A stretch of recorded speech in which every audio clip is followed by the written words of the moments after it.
G'day BTN crew. Well, I am so excited because today we are hanging out at Northern Sound System here in South Australia. Now, this place is known for developing and kickstarting the careers of some incredible Aussie artists.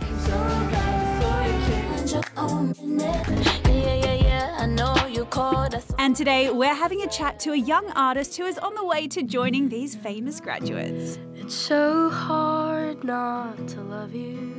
Meet Sofia. She's 19 years old but started writing music in her bedroom when she was just 12. Take 7.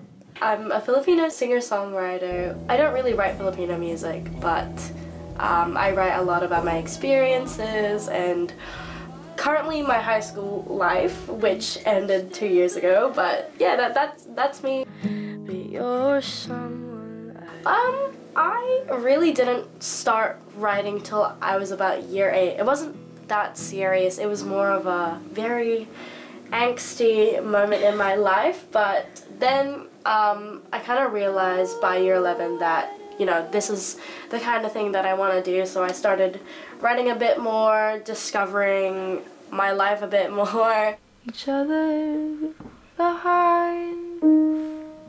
Yeah, I didn't really find myself until about year 12, like who I want to be in this scene. I've changed my sheets every month, every year.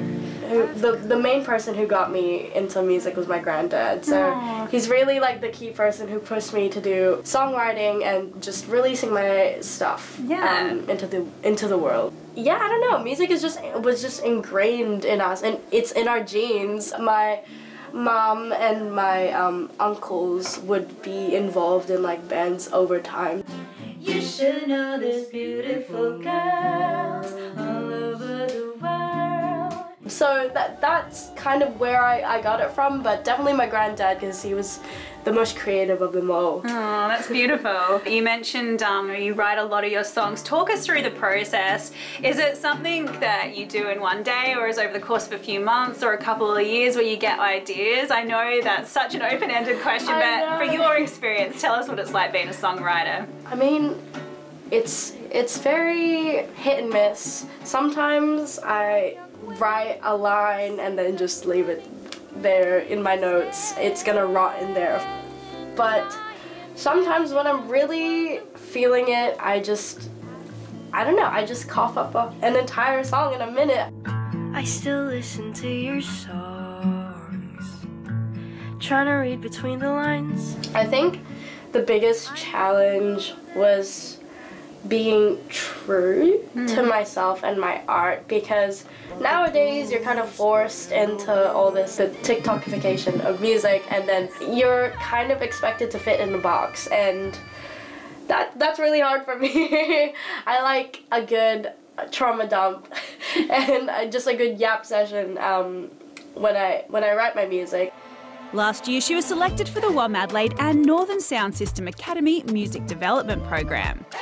It's a program for culturally diverse artists in South Australia, where they engage in things like songwriting workshops, live performance development, business development, photography, getting a photo shoot done, filming a music video, and learning all the ins and outs of what it takes to be an artist, to a successful artist in the industry. And at the end of the program, they'll perform at an Academy showcase that we put on here at Northern Sound System, and a couple of artists from that showcase we get chosen to perform on one of the biggest stages at WOMADelaide, which is such a huge opportunity.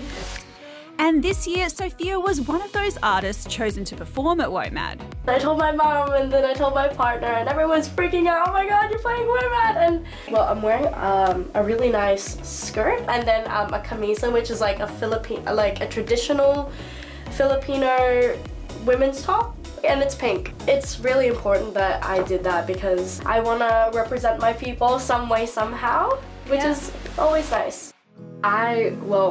Of course I would love to see myself playing a huge music festival in Europe, but that might take a little longer, but at the minute I'm just going with the flow. But you're someone I've never had.